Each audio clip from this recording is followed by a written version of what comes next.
In order to show you all of the differences between working in Laravel 3 versus Laravel 4, I'm going to need 2 installations set up. So at the time of this recording, likely not when you're watching, but when I'm recording, I can still download the latest version of Laravel 3 from the laravel.com website. So I will go ahead and download that.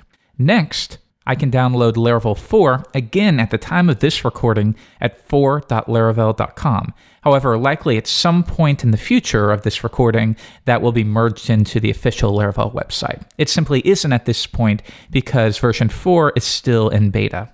So if I want to download Laravel 4, I can just click on this Install Laravel link and download the latest version. So now on my desktop, I have Laravel 3, which I will simply change to L3, and then I will also unzip version 4 and update that name to L4 as well. Now there's one final thing we need to do. I'm going to switch over to my terminal, and here I am within my desktop, and I will cd into that L4 project.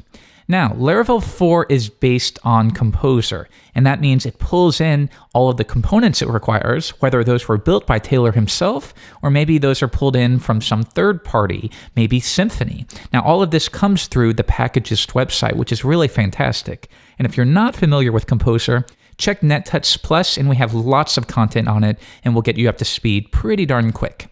Now, if I list the files here, you will see that we have this composer.json file. So if we go ahead and cat that to see what we're working with, you can see that we have this require object, and this specifies which packages this download depends on. So here we can see, actually, we need to pull in the Laravel framework itself. We pulled in sort of the base, but now we need to pull in all of the various components. And that way, updating Laravel no longer consists of downloading a zip file and updating a specific folder. You can simply run composer update. So now I need to make sure I install the dependencies. So I will run Composer, again, assuming that I have Composer installed.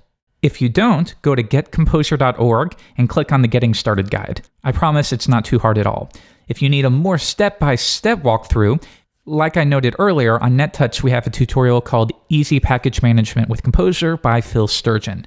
And I'll make both of those links available with this lesson page. Once that is installed, I will run Composer install. And that's going to download all of the necessary dependencies. So here's the great thing. While this is downloading, let's say that you are testing your application and you want to use a popular tool, maybe Mockery or Gout. Now those are third-party tools, but we can easily pull them into our project.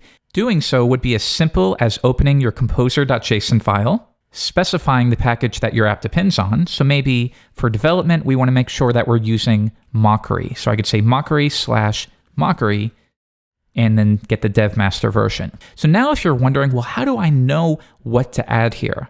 Well, that's where Packagist comes in. If I browse to packagist.org, this would be similar to the Ruby Gems website. So in this case, let's look for Mockery, and here we go. Now I can scroll down and pick the version that I want. In this case, we're not too concerned with it, so we want dev master. So we can see, all right, that's what we require. So I would copy that in like so. And now I would run Composer Update, or if it's a development tool, meaning it should never be used in production, it's only for developing, I would do Composer Update --dev. So definitely have a look around Packagist. You'll likely find that you want to pull in a few different packages to expedite your workflow. But now if I switch back to the terminal, everything looks good to go. If I list the files, you can see we have this new vendor directory.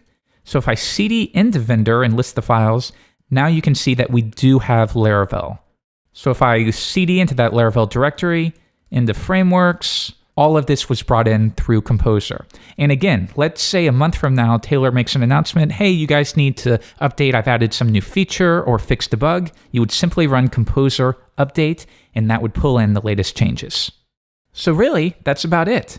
I hope you're working along, and if you are, in the next lesson, we're going to figure out how can we run a server for version 3 and version 4, because you'll likely find that your workflow is a little bit different. I'll see you then.